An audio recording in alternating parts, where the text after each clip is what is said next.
And today, so what are the top 5 brands? Today it has transitioned to more of the luxury, top quality Swiss brands. Number one, Rolex. I might have said Patek Philippe a few years ago, but things change around, the market changes. Also Vacheron Constantin, Audemars Piguet, Cartier, Jaeger. I think there are a lot of other, maybe a little bit lower tier brands, but those are probably the top. In terms of collectability, people talk about the brands, but what are the 5 things you would think that makes a watch collectible? Materials, complication, rarity? Yeah, a little bit of fashion. You know, like for example, right now Rolex sport watches are really popular. People are wearing them, both men and women, as a fashion statement. People are collecting them because the variety and the history and the investment potential really far and away right now. Rolex is probably leading the collectible field.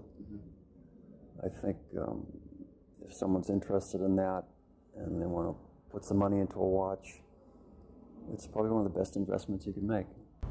So you mentioned Rolex. So like which model? Probably top is Daytona, Submariner, the sport models, GMT, Explorer. These are all like so-called tool watches that were originally designed for some purpose.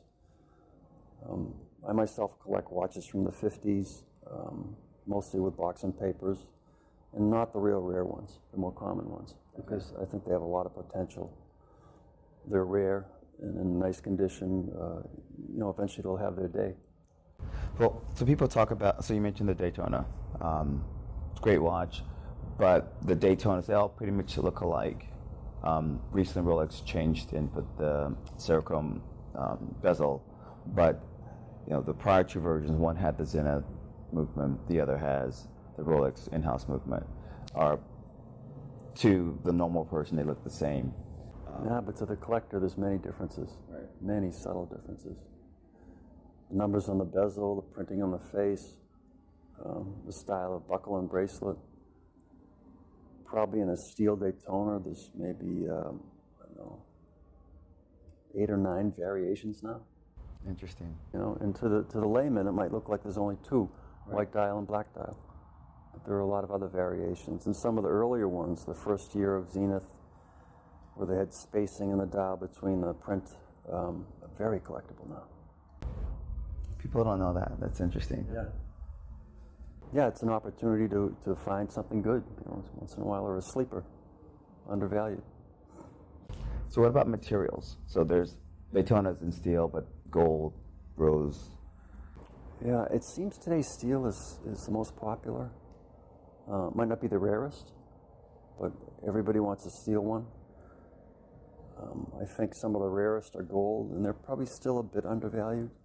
In the pre-Zenith Daytonas, the old manual wind, you know, the gold has gone up in the 200,000, 300,000, 400,000 range. It's like a Paul Newman or something. The more recent ones are starting to be collectible. What about complications? And in terms of a collectible piece, how does that influence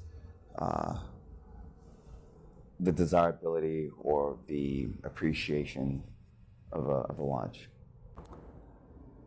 You know, if you're talking about maybe Patek and Audemars and Vacheron, the more complicated pieces with a chronograph, a petrol calendar, moon phase.